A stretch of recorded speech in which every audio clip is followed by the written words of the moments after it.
Hey, how's it going, everybody? Welcome back to the channel. And so before we get into today's video, I do want to say this, that if you guys want to help out my channel, you guys definitely could do so by smashing the like button. I would greatly appreciate that.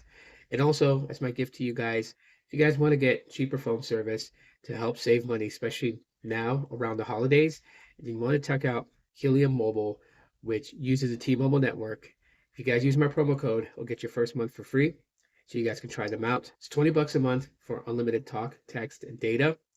And yes, there's other things involved in Helium like crypto, but if you're not really worried about that, just having a cheaper phone service can save you a whole lot of money during the holidays. Now, in this video, I wanted to talk about the Google Pixel 7a and the Google Pixel 8a, but really just kind of talk about the cameras because the cameras are the exact same sensor. And some people have noticed that there is an absolute difference between getting photos from the Pixel 8a and photos from the Pixel 7a.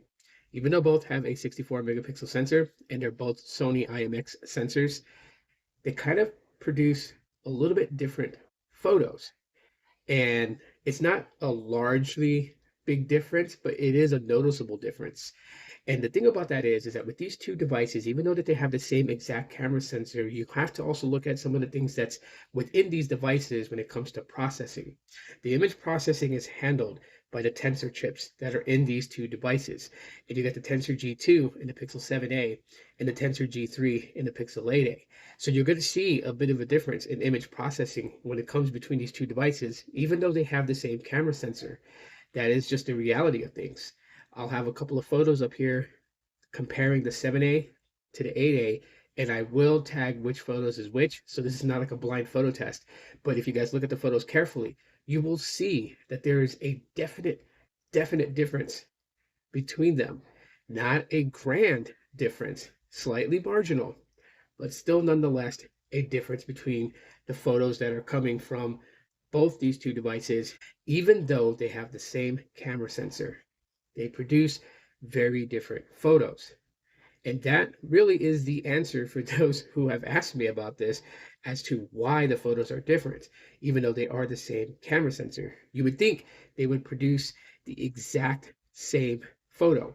Now, some will say, well, what about the Pixel 5a and the Pixel 5? That's a bit different. The Pixel 5 and the Pixel 5a have the same processor chip.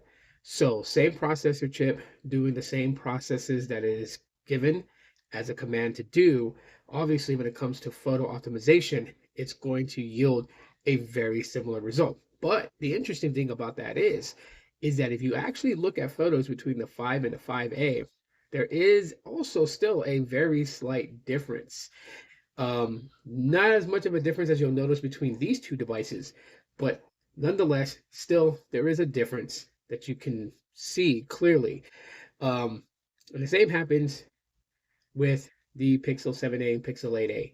Only the biggest, not the biggest issue, but the biggest thing that makes the difference is the Tensor G2 and the Tensor G3 chip that's in these devices. So hopefully that explains a little bit about why photos look a little bit different between the Pixel 8a and the Pixel 7a. If you guys enjoyed my explanation on this, again, like I said, you could do me a solid, smash the like button because that does definitely help out. Thanks for checking out today's video. Hopefully you guys have a great weekend, and we'll talk to you on the next one. Aloha.